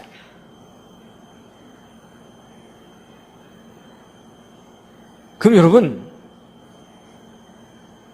그래서 이런 것들을 뭐라 그러면 out of place artifact라고 하는데 왜 이런 표현을 쓰냐면 여러분 이런 쇠그릇을 만들 정도면은 사람이잖아요. 근데 사람은 진화론에 의하면 신생대 끄트머리쯤 지구상에 나타났다고 해요. 그러니까 이런 쇠그릇은 어느 퇴적층 속에서 발견돼야 되냐면 신생대 끄트머리쯤의 퇴적층 속에서 이런 쇠그릇이 나와야 돼요. 그렇죠? 근데 얘가 여기서 안 나오고 엉뚱한 데서 나왔잖아요. 그러니까 제자리에서 안 나오고 엉뚱한 데서 나왔다. 그런 뜻으로 쓴 거예요. 쉽게 얘기하면 제정신 나간 물건 이런 뜻이에요. 근데 여러분 이런 아웃 오브 플레이스 아티팩트가 심심치 않게 발견돼요. 그럼 여러분 이런 거는요. 수백 개가 발견돼야 의미가 있는 게 아니고 단 하나만 발견돼도 심각한 문제를 일으켜요. 그렇죠? 그럼 여러분 사람이 만든 도구가 석탄기 퇴적식 속에 들어있다는 얘기는 실제로 고생대라는 시절이 있었다는 거예요? 없었다는 거예요? 실제로 고생대라는 시절은 지구상에 없었던 겁니다. 그럼 이 고생대는 도대체 누가 만들어낸 거냐? 진화론을 주장하는 사람들이 만들어낸 가짜 시대입니다. 지난번에 공룡과 사람이 함께 살았다는 증거는 중생대라는 시대가 있었다는 거예요? 없었다는 거예요?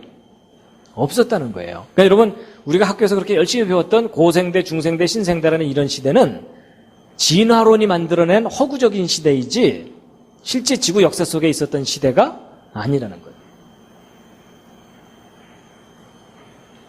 그 밖에도요.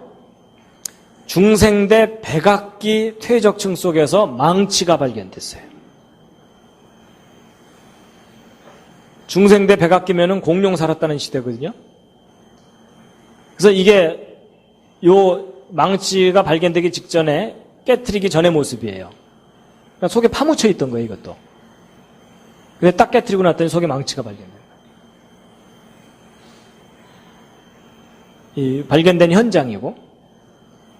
그래갖고 이 망치를 조사를 해봤어요. 요걸 떼어내갖고서 성분 분석도 해보고 구조도 조사해보고. 여러분 사람마다 지문이 있는 것처럼 이 망치도 저 쇠 부치를 이렇게 분석을 해보면 이게 어떤 방법으로 만들어졌는지 이런 걸 추적해 볼 수가 있거든요. 근데 이 망치를 성분 분석해 봤더니 대부분은 철이에요. 철, 쇠. 근데 상당량의 염소가 들어있는 거예요. 염소가 들어있다 그랬더니 어떤 분이 상당히 의아해 하시더라고요. 그걸 어떻게 산채로 집어넣나 뭐 이러면서 그런 염소가 아니고 여러분 여름에 수돗물에서 장마철에는 염소 소독 많이 한다고 염소 잔뜩 집어넣기 때문에 수돗물 받아놓고 나서 조금 기다렸어야 됐죠. 염소 날아가라고. 이제 그런 화학 성분인 원소인 염소가 상당량이 들어있는데, 근데 여러분 제가 전공이 금속공학이었거든요. 대학교 때. 그래서 이제 철을 어떻게 만드는지 이런 걸 배웁니다. 근데 오늘날 전 세계 어디에서도 염소가 들어있는 철은 만들지 않아요. 그리고 염소라는 원소가 독성이 있는 원소이기 때문에 저걸 철 속에 집어넣으려고 그러다가 그 가스 마시면은 치명적인 해를 입을 수가 있어요. 그렇다고 저걸 그냥 이 쇠가 부글부글 끓고 있는 그 속에다가 염소를 집어넣는다고 그게 철 속에 쉽게 들어가는 것도 아니에요. 근데 그런 염소가 들어있는 망치가 발견됐거든요. 그 얘기는 무슨 얘기냐면 저 망치는 오늘날 제조 방법으로 만들어진 망치가 아니라는 거예요. 그러니까 누군가가 사람들 속이려고 일부러 망치 하나 이렇게 이 중생대 퇴적층 속에다 집어넣었다가 꺼내면서 여기 이상한 거 발견됐다 이러고 쇼하는 게 아니라는 거예요. 그래서 모든 걸 이렇게 종합해 볼 때 아까 그 쇠그릇이나 이 망치들은 대홍수 이전 사람들의 유물일 가능성이 있다고 보고 있어요. 그러니까 지금과는 전혀 다른 제조 방법으로 만든 유물이라는 거예요. 심지어 사람 손가락 모양 화석이 중생대 퇴적층 속에서 발견되기도 하고요. 단순히 모양만 손가락으로 생긴 것이 아니라 단면을 잘라보고 그 다음에 내부 단층 촬영을 이렇게 MRI 스캔을 해봤더니 사람의 손가락 손가락이었던 흔적들이 남아있는 거예요. 그 다음에 이제 중생대 퇴적층 속에서 고양이 발자국 화석이 발견되기도 하고요. 여러분 진화론에 의하면 고양이와 같은 포유동물, 젖먹이 동물들은 신생대에 출현했다고 하거든요. 근데 중생대 퇴적층 속에서 고양이 화석이 발견된 거래요. 그러니까 진화론에서 주장하는 진화론 시나리오가 맞질 않는다는 증거가 너무나 많이 발견되고 있어요. 자, 이제 마지막으로 한 가지 말씀드리고 이제 마치려고 합니다. 여러분, 그 학교 다닐 때 동물들의 진화 순서를 무척추동물에서 척추동물로, 척추동물 중에서도 어류, 양서류, 파충류, 그리고 조류, 포유류 이런 순서로 진화됐다고 배우셨죠? 그렇죠? 근데 여러분 잘 보세요. 왜 이런 순서로 진화됐다고 이렇게 배우냐면 대충 퇴적층 속에서 아무래도 아래쪽에서는 무척추동물이 주로 발견되고 위쪽에서는 포유류나 조류들이 발견된다. 이래갖고 저렇게 이제 진화됐을 거다라고 보고 있는 거예요. 근데 여러분 진화론에서 진화됐다고 하는 순서를 잘 보시면 이걸 좀 다른 관점으로 보면 저게 무슨 순서냐면 이 생명체들이 살고 있는 서식지의 높이 순서예요. 원래 살고 있는 높이예요. 그렇죠? 그런 관점으로 생각해 보신 적이 없으시죠? 왜냐하면 바쁘니까. 또 누가 이런 관점으로 가르쳐 주지도 않으니까. 그러면 무슨 상황이겠어요? 전 지구를 뒤덮은 대홍수 때 파묻히는 순서예요. 맞죠? 아니 여러분 이 높은 곳에 살고 있는 새가 나는 아래쪽에 파묻히고 싶어. 그래서 아래로 기어 내려갈 수는 없잖아요. 그렇죠? 여러분 전 세계적인 대홍수가 일어나면 이 지구를 휩쓸고 도는 이 물들이 산을 허물어뜨려 갖고 결국은 바다까지 싣고 올 텐데 원래 바다 쪽에 살고 있는 게 먼저 묻히겠죠. 그래서 결국 쭉 확인시켜 드린 대로 뭐냐면 첫 번째, 어떤 생명체가 화석으로 만들어지려면 대개 갑자기 파묻혀서 아니면 오랜 세월 서서히 파묻혀서 아주 빠르게 파묻혀서 갑작스럽게 파묻혀서 화석이 되는 거다라는 것하고요. 두 번째, 그렇게 파묻힌 다음에 화석으로 변하는 데 걸리는 시간은 무지 오랜 시간이 걸린다? 아니다. 짧은 시간 내에 얼마든지 화석이 될 수 있다라는 걸 확인시켜 드렸고요. 그 다음에 과거에 살았던 생명체들의 모습인 화석하고 오늘날 살고 있는 생명체들을 비교해 봤더니 변했다, 변하지 않았다? 변하지 않았다는 것들을 확인할 수 있다는 거예요. 그러니까 하나님이 처음 창조하신 그 종류 그대로 발견된다라는 겁니다. 네 번째, 어떤 지질시대의 기준으로 삼고 있는 표준화석이라는 것이 존재한다, 존재하지 않는다? 존재하지 않습니다. 과거에 살았던 거나 지금 살고 있는 거나 다 똑같이 발견되기 때문에. 그 다음에 퇴적층 속에서 발견되는 생명체들의 화석은 진화의 순서를 보여준다? 아니면 살고 있는 서식지의 높이 순서다? 서식지의 높이 순서라는 겁니다. 사실은 여러분이 학교에서 이렇게 배우셨어야 됩니다. 맞죠? 근데 엉뚱한 소설 같은 이야기를 배우시는 바람에 전혀 사실과도 맞지 않는 이상한 이론을 배우는 바람에 더 이상 성경이 믿어지지 않게 되고, 중요한 것은 하나님이 하신 일에 대해서 완전히 까맣게 잃어버리고 오히려 성경을 부정하는 그런 사상을 갖게 된다는 겁니다. 특히 이제 제가 제일 첫 번째 강의 때 얘기했던 화석에 관한 가장 중요한 진실, 무슨 증거가 없다고요? 하도 오래전 일이라 가물가물하시죠? 연속적인 중간 단계 화석이 없다. 그래서 학교에서 진화의 증거가 있다고 가르치지만 사실은 확인해보면 진화의 증거가 전혀 없습니다. 오히려 성경에 기록된 대로 생각해야 됩니다. 자, 다시 한번 읽으시겠습니다. 시작. 후일에 너희 자손이 물어 가로되 이 화석들은 무슨 뜻이뇨 하거든 뭐라고 설명해 주셔야 된다고요? 가장 중요한 요점은 이 화석들은 하나님이 하신 일에 대한 증거다. 그 다음에 이제 좀 더 자세하게 얘기한다면 뭐라고요? 두 가지. 첫 번째는 이 모든 화석들은 하나님이 이 모든 생명체들을 종류대로 창조하셨다는 증거다.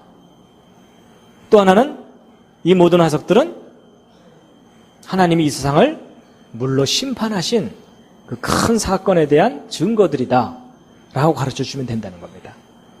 그리고 좀 더 자세하게는 아까 5가지 쭉 말씀드린 그 내용들이고요.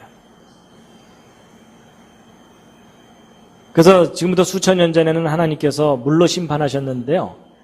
성경 기록을 보면 다시는 물로 심판하지 않을 거다라고 말씀하셨습니다. 함께 한번 읽으시겠습니다. 창세기 9장 14절부터 시작.